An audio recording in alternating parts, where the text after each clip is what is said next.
We're very excited to have three sites really working together at Eaton Arrowsmith. So we have myself, I'm Josh. I run Eaton Arrowsmith School online. We have Stephanie Gulliver, who's here from Eaton Arrowsmith School, Vancouver, and Tracy McCammett, who's here from Eaton Arrowsmith Academy in Redmond, Washington. So we wanted to give a chance for everyone to really understand what our three sites have to offer. Some are very familiar with one site or the other, or not much familiarity with any of the three. So we're going to kind of introduce our sites, how we work with students, how long we've been in business for, a little bit of a story of a background to how we got into the work, and give you kind of an idea of uh, which site might be right for you at any given time point. So yeah, thank you for watching. So I'll pass over to Tracy to start from Redmond. Hi, everybody. I'm Tracy McCammett, the principal here at Eaton Arrowsmith Academy in Redmond. We've been here since 2014, so we're moving up on our 10-year anniversary very soon. I'm pretty excited about that. I've been here for 6 going on 7 of those years as principal. As far as the culture for Redmond, we prioritize community. The students are placed in classes based on their approximate age group. So there's like an elementary level class, there's a middle school level class, and then there's our upper high school young adults class. So kids are with their peers or their age level peers. So they have more of an opportunity to make friends with the other kids in their classes. However, there's a lot of overlap and time for everybody to mix with everybody. We also, I think similar to the Vancouver school, we have a full day program. We have half day or partial day programs. We have an after school program that meets twice a week on Tuesdays and Thursdays, 4:30 to 6:30. So there's lots of different options for students to continue in the school that they're in if they want to, or to do a dual enrollment type situation, or to be here full time. You know, the more a student is in this program, the sooner they'll complete the program. So, but we still want to give other opportunities. We start at 8:30 in the morning with a brisk walk out on the Sammamish Trail that's right behind the school. That gives the students an opportunity for exercise and fresh air, and also time to connect with their friends and with the staff. Come back and start class right at 8:45. We always do just really brief class meetings right at the beginning with a little bit of mindfulness. We call it chime time. For the students just to kind of transition. It's not to bring down their energy, but to focus their energy on what they want to get accomplished for that day. On the slide, you say up to 6 Arrowsmith sessions. Our day is broken into 8 cognitive or 8 periods per day. In a full-time program for a school-age student, that's 6 cognitive periods and excuse me, and 2 periods of academics in a separate classroom with an academic teacher. We're also exploring the idea of doing a 4-4 split instead of a 6-2 split, where students have 4 cognitive exercises and 4 academic sessions, and that would be for students who are more ready for that higher academic piece. What else? I think I've covered everything else on that slide. Our midday or lunchtime activity schedule, every day we have a different activity for the students, whether that be art or a PE class or yoga, or that we have a cognitive or a neurological movement exercise that works on coordination and cross-body movement. So we keep the students pretty busy, and not everyone is eating lunch at the same time. We have 2 groups so that we can flip-flop that. So it's plenty of space for everybody, and everybody gets an opportunity to participate in those activities. So it's a busy day, and we try to give the kids as many activities as we can so that they can just have a broad experience while they're here, and not just cognitive, although that's our priority, but to get other experiences as well. Great. Thank you, Tracy. You're welcome. To Vancouver. So I'm Stephanie Gulliver. I've been a cognitive teacher now for 10 years, and I've been a principal for a year and a half.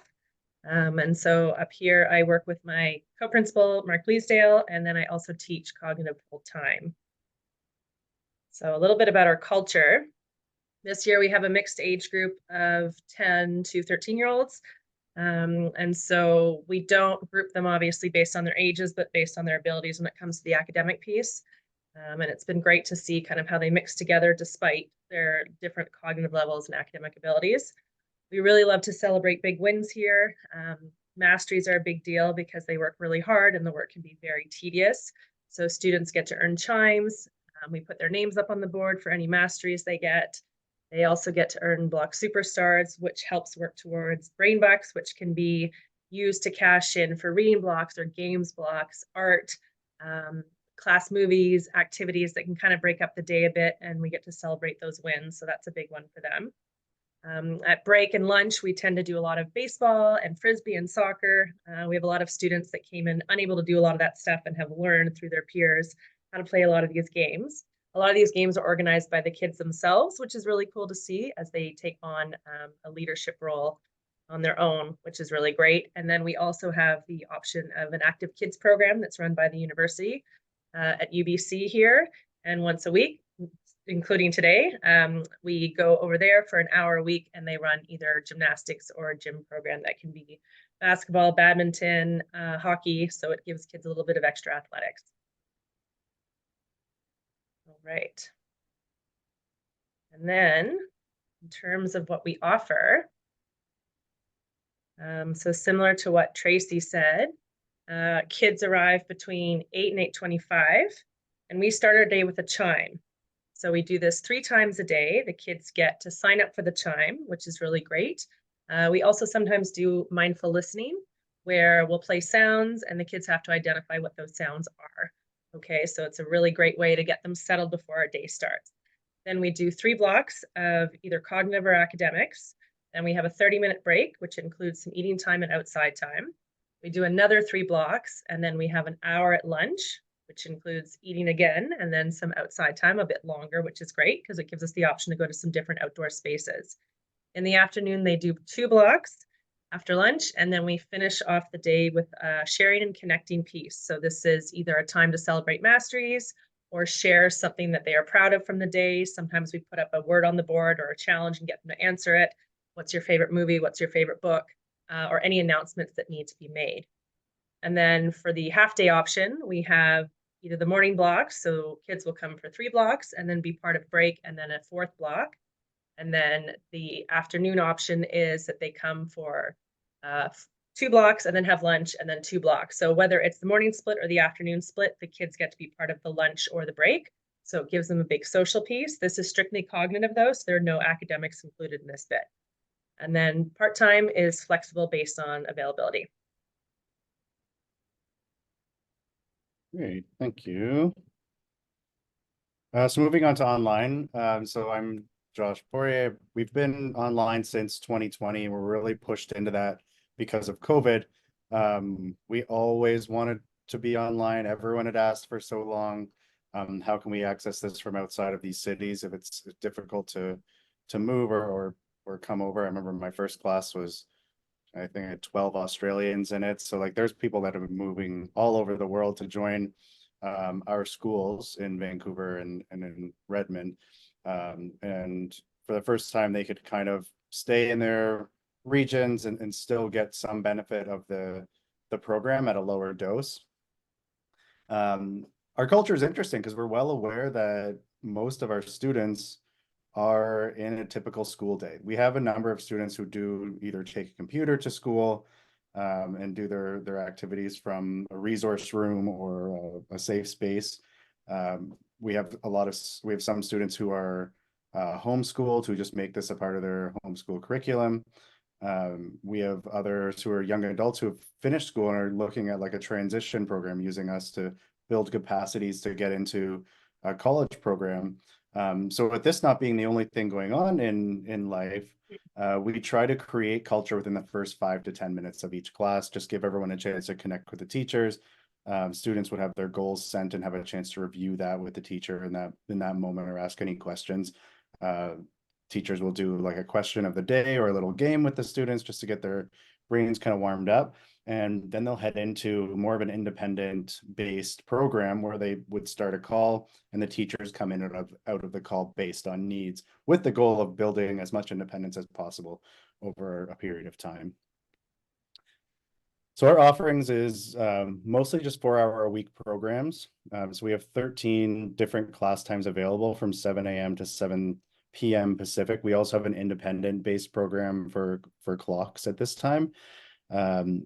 We can do a mix of the 13 cognitive exercises that are offered in our schools.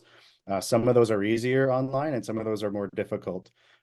So we really focus and hone in on executive functioning to start, and then branch off from executive functioning into supporting areas depending on the needs of the student. And we typically would find that out through a cognitive assessment within the first month or so, where we establish goals, an organized plan of priority of activities to work through based on those goals.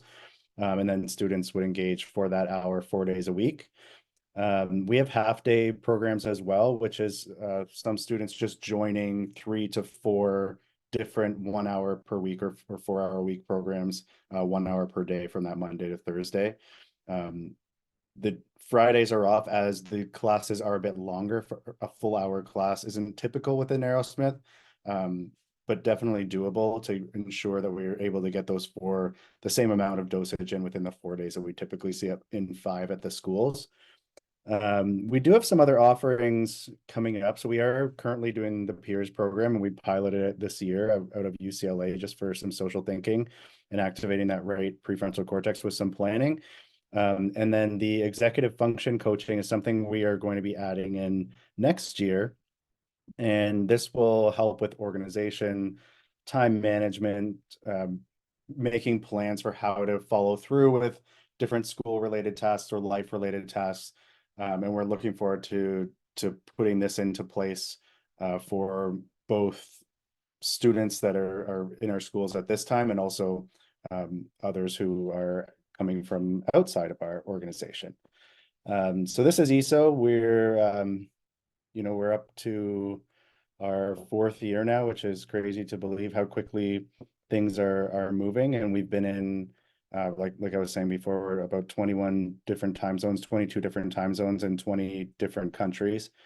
So we have students. That's one of the fun things about the culture is, like, in that first 5 to 10 minutes, you are with people from all over the world and getting a sense of how life is there, and understanding that, like, we're all very similar. We all have things in common, and it's good to kind of learn and grow from each other in those moments. So I'll pass this on to Sandra Husel. Hello, I'm Sandra. I'm the admissions director for all of our sites, which is such a fun job to have. As Josh was saying, get to speak with people all over the world.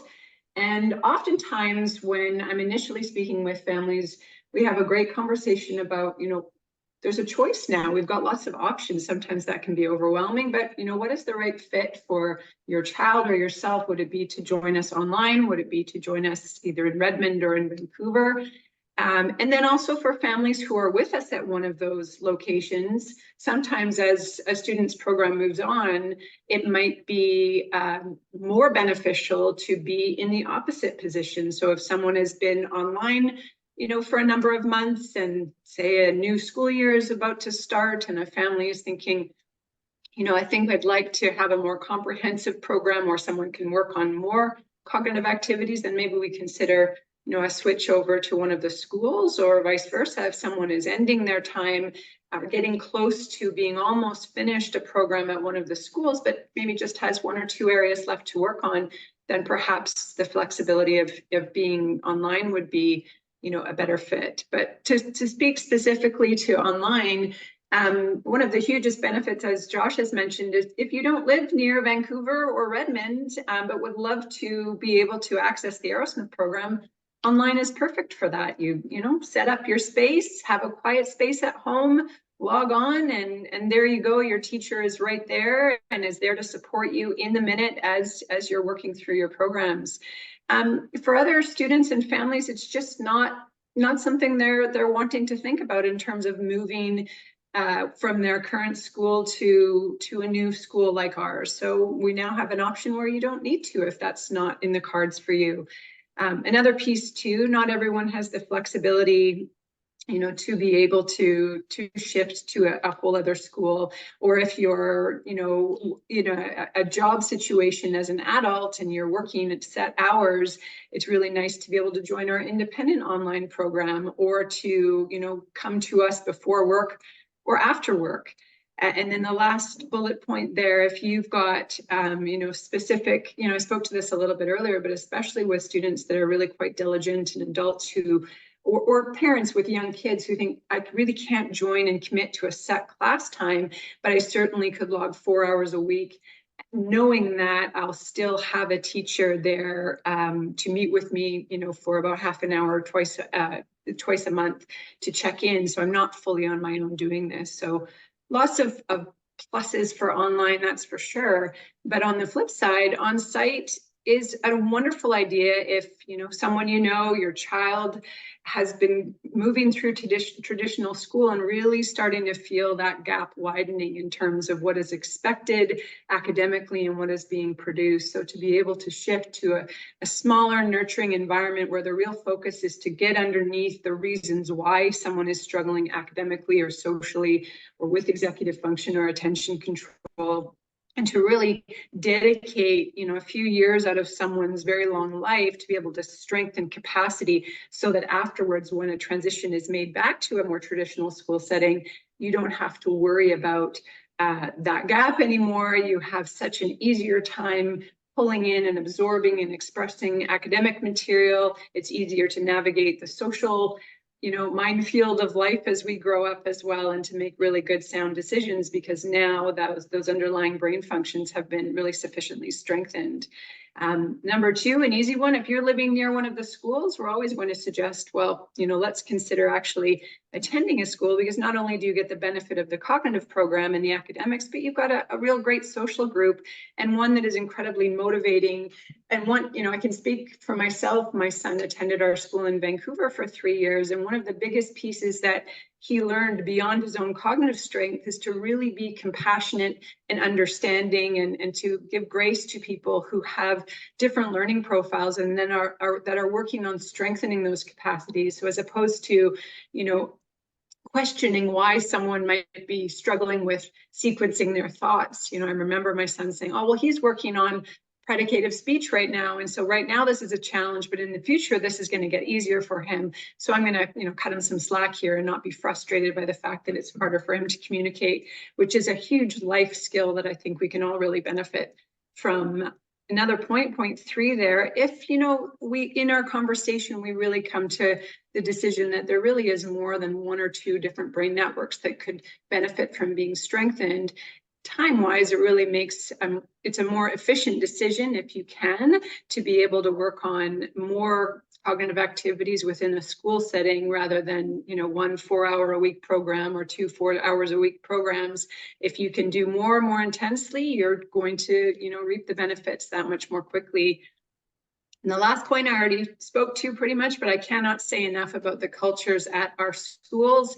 The support is incredible. You feel it the moment you enter the school. And I've certainly heard that from families. Even last week, there was a mom visiting our school in Vancouver from England, and she walked in and all of a sudden tears are in her eyes saying, this is what I've been looking for my daughter, that feeling of love and compassion, and knowing that my daughter is going to be strengthening cognitive capacities that will, last her a lifetime.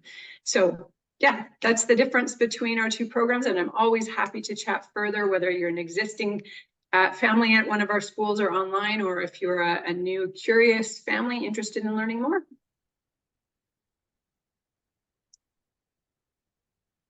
Thanks, Sandra. And if you want to connect with us or with Sandra, do so with the following email address. And we would love to hear from you. And we're very open and communicative between the 3 sites and sharing students. Some students really come to us online first and then realize, I need to go into a broader program to really address these needs to move through the program quicker. Whereas others are coming out of being on site and coming into, a lower dose or just one activity or two activities and heading back into their previous schools. So we're happy to look at any situation, and Sandra would be glad to chat. So thank you for watching, and we look forward to hearing from you.